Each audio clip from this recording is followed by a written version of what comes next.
Earlier this September, the Nepali government announced a sweeping ban on 26 social media major platforms, including Facebook, Instagram, X, formerly Twitter, YouTube, and WhatsApp.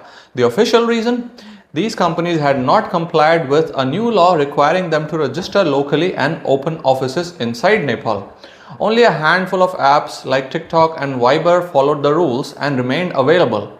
For ordinary people, the ban felt like a sudden silencing of their voice. The youth of Nepal used social media not only for entertainment but also for education, small businesses, activism, and staying in touch with the wider world. Overnight, millions lost access. The frustration boiled over, and especially among the Gen Zs. Young people, professionals, and digital natives, they organized on a few platforms that were still available, and soon the streets of Kathmandu, Pokhara, and other cities filled with protesters. Placards read, "Shut down corruption, not our voices," and "We are the future, listen to us." What began as an objection to a digital restriction quickly began and became an outlet of long-standing anger.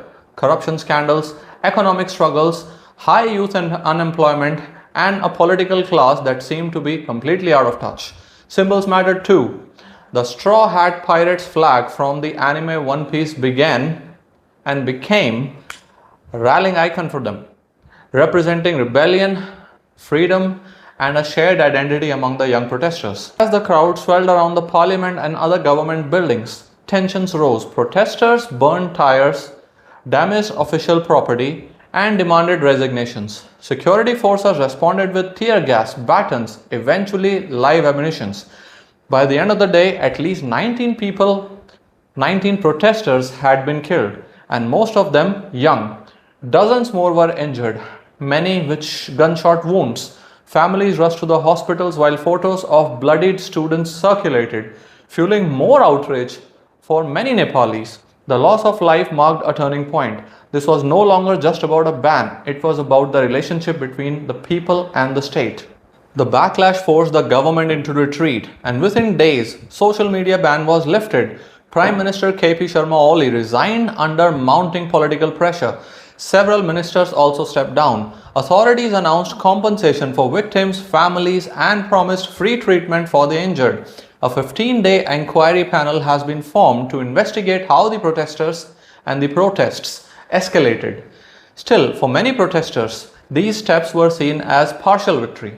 They wanted deeper reform, accountability for those responsible for the shootings, and genuine change in the governance. Behind the headlines, this moment reflects a generational shift. Nepal's youth, who make up more than about 40% of the population, are demanding a government that listens, adapts, and addresses the future.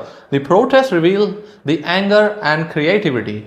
Anime flags as symbols of the defiance, slogans mixing with humor and political critique, and a determination to stay visible even when silenced online.